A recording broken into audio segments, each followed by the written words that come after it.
esports is so much more than just playing games.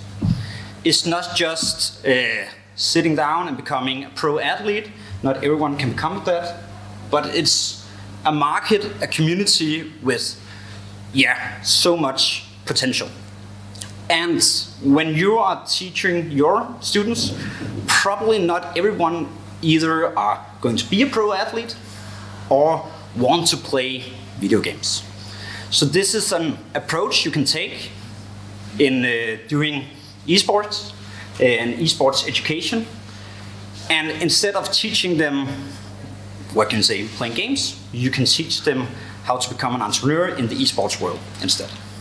And do that through their own passion, as also Peter was using, that the students use themselves and what they want to do, and this is a way to do it. The key to create a successful business, most of you probably think it's the great idea, but that is not the way. It's actually to solve a great problem. So it's not about finding out the idea, it's about finding the problem instead. Because every market, everything has a need, and it's about finding this need. And all major businesses, all successful businesses in the world are based on solving a problem. Nike saw a problem with running shoes being too expensive, quality running shoes being too expensive in the United States, and start importing from Japan, because they saw Sony doing some of the same stuff with Discmans and stuff like that.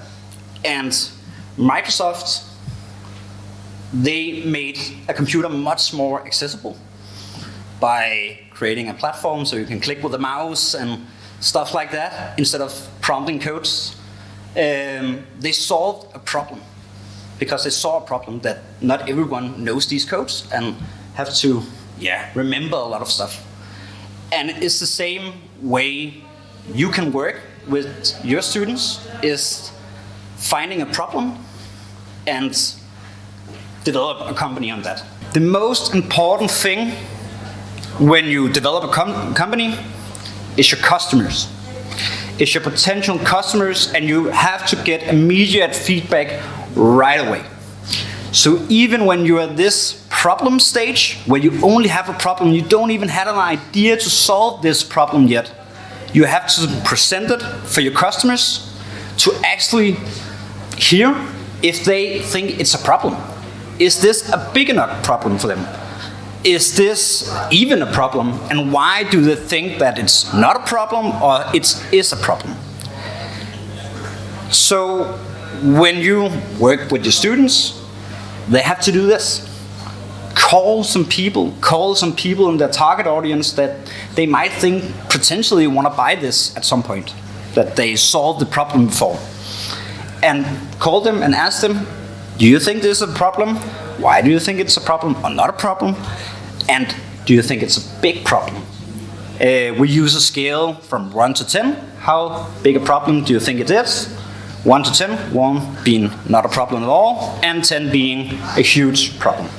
If it's a 7 or above, you have a problem big enough to build a business on that people want to pay for. And if it's not really a problem, or it's quite not there, people are like, nah, this is not a problem, you ask why, and you get some feedback. And you say, okay, from this learning I have just done, what my customers have said, I will find a new problem with this learning, and then present it again. Go back to your customer and say, this is my problem now. Do you think this is a problem? Do you think it's big enough? And just keep in that loop, do some testing, get some feedback, analyze them, new hypothesis, present it again. And that is frightening for a lot of people, but that is a big thing when you're an entrepreneur. You have to do the frightening thing. You have to be willing to fail, because if you're not, you're never going to succeed. There's a lot of different kind of brainstorm methods to find ideas.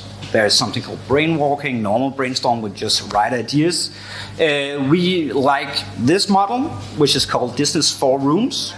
So if you have to find ideas, try Business 4 Rooms. It's quite cool. We used it on real examples. We have some of our entrepreneurs who actually use this model to get ideas and are succeeding with their business now because of this. Next step, and this is actually the last step, test again. So you have an idea to solve this problem. You know that this is a problem for a specific target audience. Now you have to test the idea. Maybe build a small prototype that shows it. It doesn't have to be much. For most people, it's enough to just present it and say, I want to do this. Do you want to buy this? And if they not want to buy it, why don't you want to buy it? You get some feedback, you go back, you edit, new idea with this feedback you got, present again. Call people, call customers, say, hello, I have this idea, do you want to buy this idea? How much do you want to pay for it? Do you like it? And why? And then you just go back in this feedback loop all the time until you have it. And first, when people actually put their money where the mouth is, so when people buy it, say, I want to spend money on this, you can move on, develop the real product, try to sell more, etc., etc. Then it's just all about scaling from there. So the most important thing is the problem and testing. And then idea, testing, testing, testing, potential customers, testing, testing, testing. So this is our take on how to use esports in other ways than just, what can you say, playing games and be an esports athlete. That you actually can build a business within this whole community that you're passionate about.